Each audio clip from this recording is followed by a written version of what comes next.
Hello students, welcome back everyone to my channel English with Jadhav sir. Today we are going to learn a beautiful moral story from 8th standard course book 2.2 The House Builder.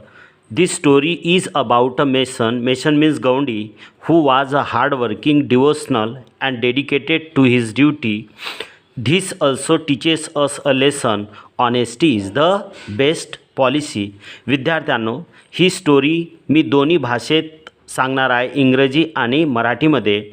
Story सर्वप्रथम ऐका, त्यानंतर वाचा आणि activities complete करण्याचा प्रयत्न करा. पहिला paragraph इंग्लिशमध्ये. Once there was a mason who was hard working and honest towards his duty and his contractor. After a house designing by architect and finalized by the engineer, the contractor would give the responsibility of building the house on mason. He would choose the high quality construction materials. He would take perfect measurement of walls, doorways and arches.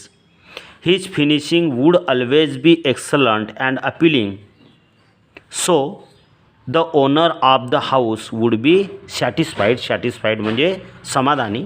आता मराठीत ऐका. एक गवंडी होता.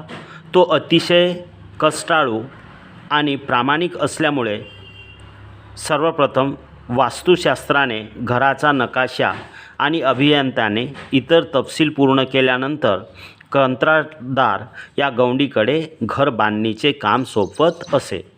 गवंडी प्रामाणिक असल्यामुळे तो उत्कृष्ट दर्जाची सामुग्री निवडत असे. भिंतीची, प्रवेशद्वाराची आणि कमानीची अचूक मापे घेऊन उत्तम आणि आकर्षक घर बांधत असे. त्यामुळे त्या घर मालकांना अतिशय समाधान मिळत असे. Second paragraph now.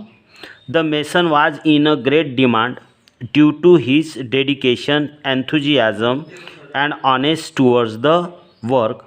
It was also beneficial to the contractor, so the contractor would give him a good salary, so he would earn his bread and butter for his family.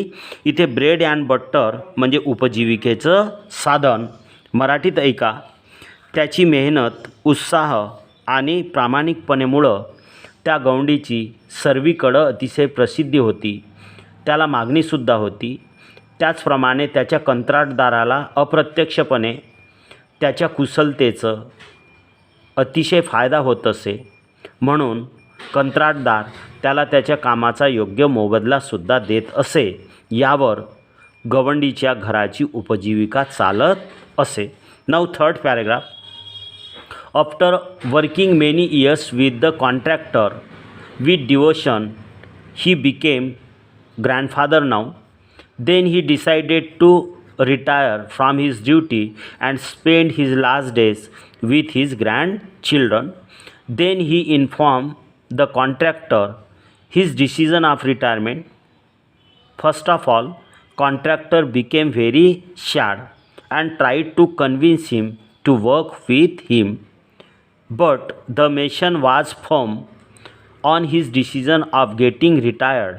Finally, the contractor requested him to build one last house for him.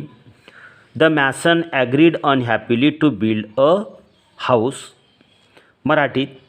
कंत्राटदारासोबत अनेक वर्ष प्रामाणिकपणे काम केल्यानंतर गवंडीचे नातवंडे आता मोठी झाली होती.